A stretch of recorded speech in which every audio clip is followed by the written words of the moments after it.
So, good morning, sir. My name is Carlo Inimer from BSID 3 Midterm Laboratory Activity 2. So, yung title ng project natin is Login and Registration with Middleware Authentication in Laravel. So, step 1, create a new Laravel project. Then, yung name ng project is Example Purpose Registration App. So, papalitan lang natin yung surname. So, dito, open natin tong file and then htdocs. Then, itong htdocs folder, right-click lang natin and then open in terminal. Then, command natin is composer, create project,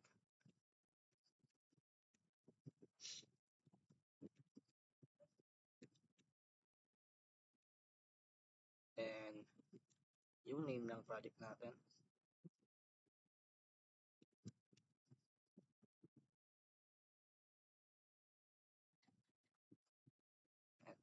And,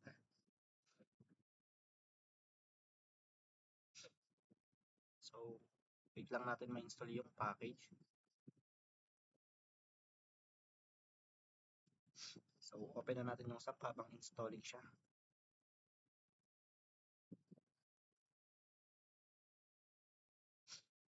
So, while installing, so dito sa step 2, configure the database connection.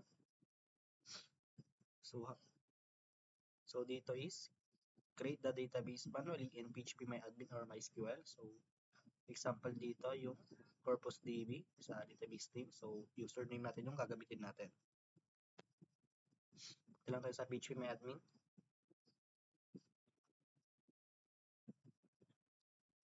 Ayan, hindi ko siya tapos. So, mag-create tayo ng database dito.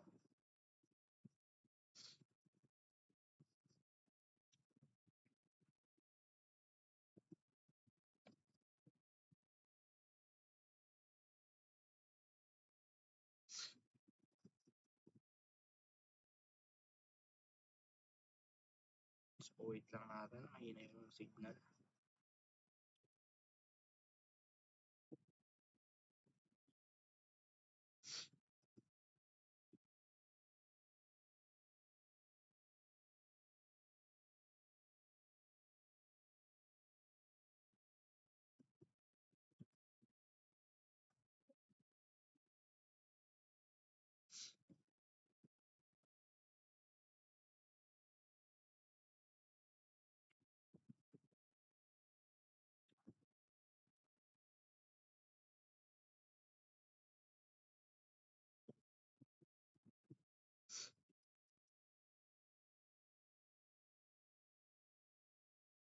Ayan, create lang tayo ng database. So, NMRDB, yung database natin. So, create lang natin. Ayan. Close lang natin yan.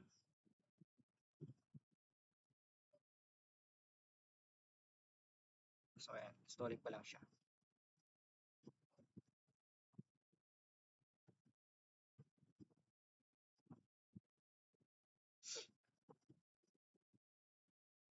So, ayan. Tapos na. Successfully na siya. Close na natin. Hindi natin kailangan. Then, open natin ng VS Code.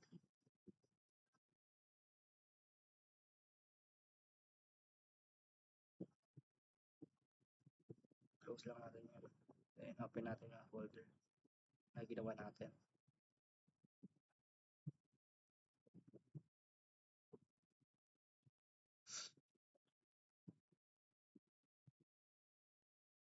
Select folder. So, sa step 2 is configure lang natin itong .env file. So, dito sa connection is papalitan natin ng MySQL. So, dito is default na lang. Tanggalin lang natin itong mga hashtag.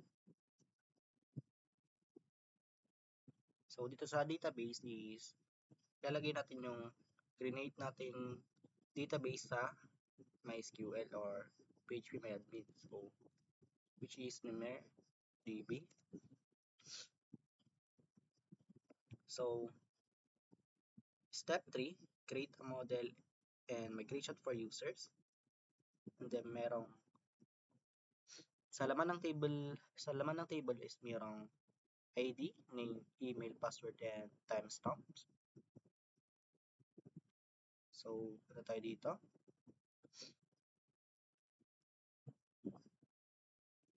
So, search. Tapos ko na pala ito kanina. So, copy paste ko na lang yung mga kailanganin ko. Sa step 3 is create lang tayo ng model na name is numeric register. So, kukumad lang natin dito sa terminal. Ayan. So, na-create na siya. So, punta tayo dito sa database migrations. So, dito is i-edit natin.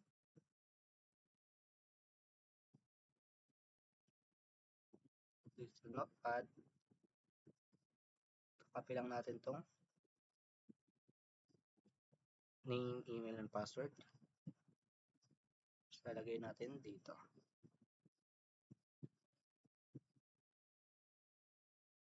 Ayan.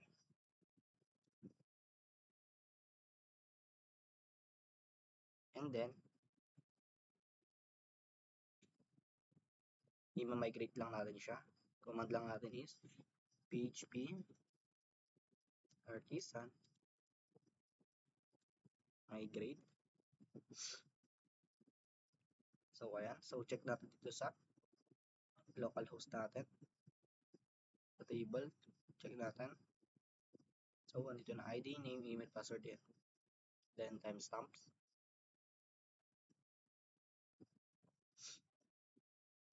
So, step 4, create a controller for registration and login. So, example ng file name is purpose register controller. So, papalitan lang natin yung purpose ng surname natin. So, dito sa command lang natin is ito. Command lang natin sila parehas.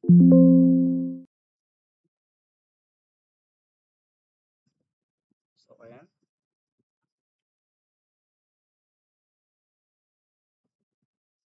Dito sa controller. So, dito is naka-create na ako ng code cert kanina. I-copy paste ko na lang para hindi matagal yung video. I-explain ko na lang yung mga gagamitin. So, copy ko na lang to. Then, paste ko.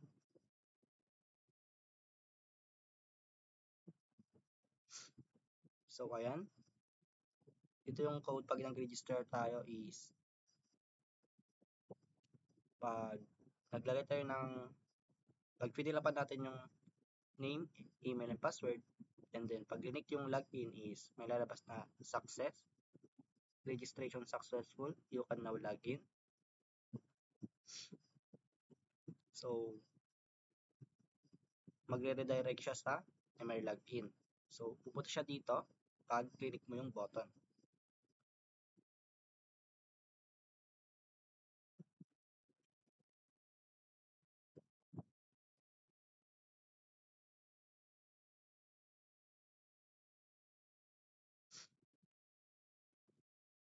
So, ayan.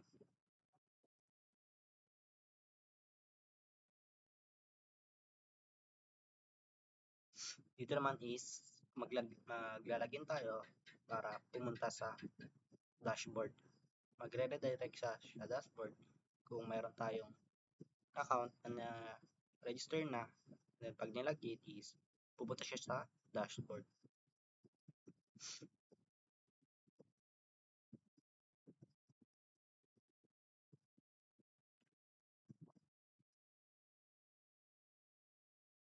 So, sa step 5, edit the model. Edit natin yung model. Yung purpose register.php. I-add natin to para yung password natin. Email, password, name. So, punta tayo sa model. Sa numeric register is lagay lang natin to. So, copy paste ko na lang to. Mabilis.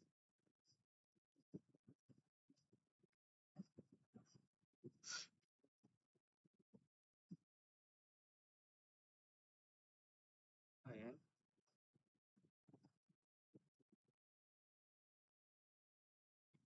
So, sa step 6, create a blade, view of login, register, and dashboard. So, dito, is may code na ako dito. So, punta tayo sa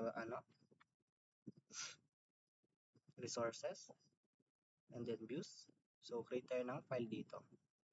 So, yung name ng file natin is nemer register.blade.php. Click lang tayo ng tatlo. Is nemer login.blade.php.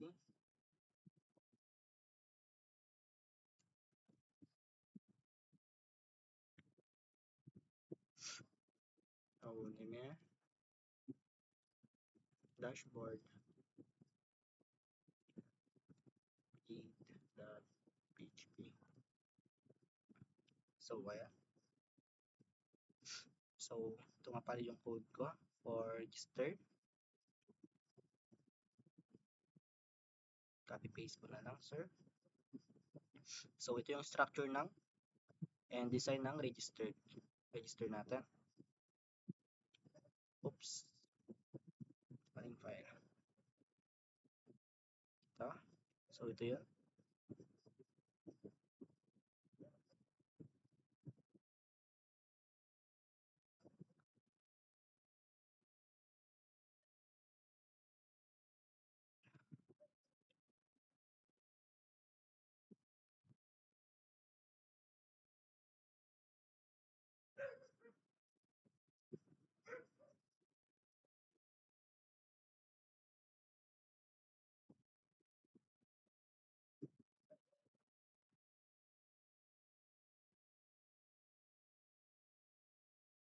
So, ayan. Sa dashboard. So, ito yung sa blade natin is ito yung structure and design ng ating register form. And then, step 7, implement middleware or create middleware.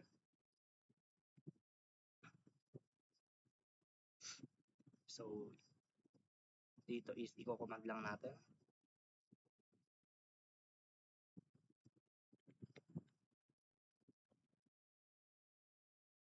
Dito is i-command natin. Ayan, PHP artisan make middleware emerauth.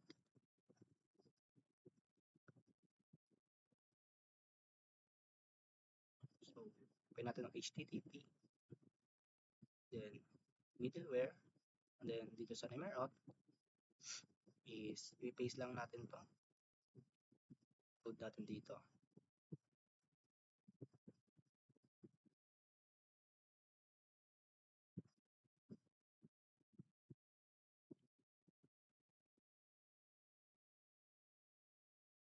So, ayan. So, ito. Para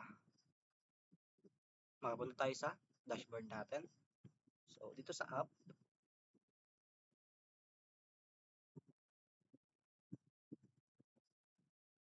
sa Bootstrap, and then sa my app.php, and then sa under ng middleware is ilalagay natin yung middleware na create natin, itong nemer.php. So, may code ako dito, sir. Lalagay ko na lang.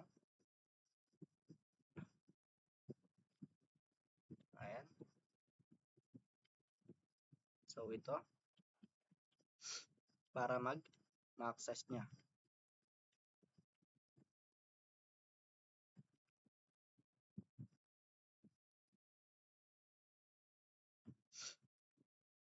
And then, step 8, define routes. So, open natin yung web.php and configure natin.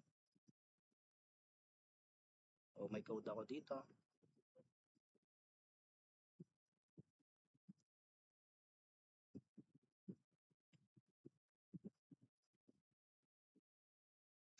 So, roots, and then web.php. Is lang natin, and then dito, meron siyang, dito yung register, login, and para makapunta siya sa dito sa register is, register siya, and then sa login is, papakita niya yung login form. Then sa register is register form. Then dito sa line na to is pupunta siya sa dashboard, and then pwede siyang i-log out. So okay na lahat, and then step 9 is run and test the application. Expected output is you can register, login, and log out manually. Only authenticated users can access dashboard. Middleware restricts unauthorized users. Session-based authentication works properly.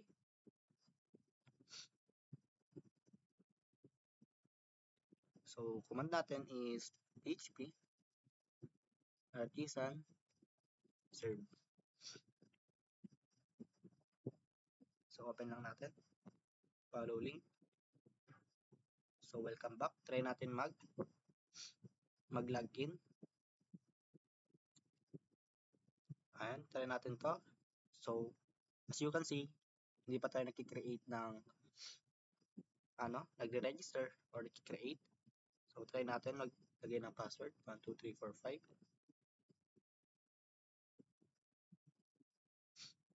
So, ang lalabas is invalid credentials. Kasi wala pa naman tayong nag-create na or nagre-register. So, hindi tayo makakalag. So, sa create account is ilagay lang natin yung pangalan natin. Carlo Lemer. Sa email, carlolemer@gmail.com. Then sa password is 1, 2, 3, 4, 5. 1, 2, 3, 4, 5. So, pag na-register natin is, ang lalabas is the password field must be at least 6 characters. So, di pwede yan. So, kailangan is 6.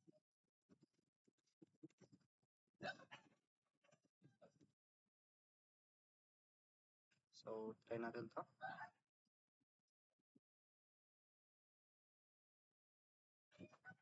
Yung register natin.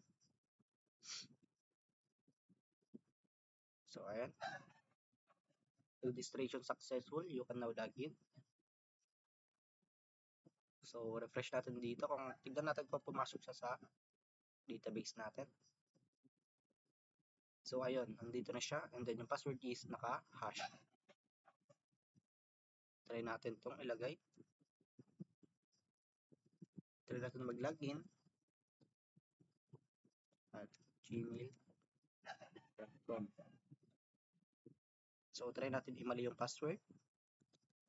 Try natin imali kung makakalagin siya. So, invalid credential ang lalabas.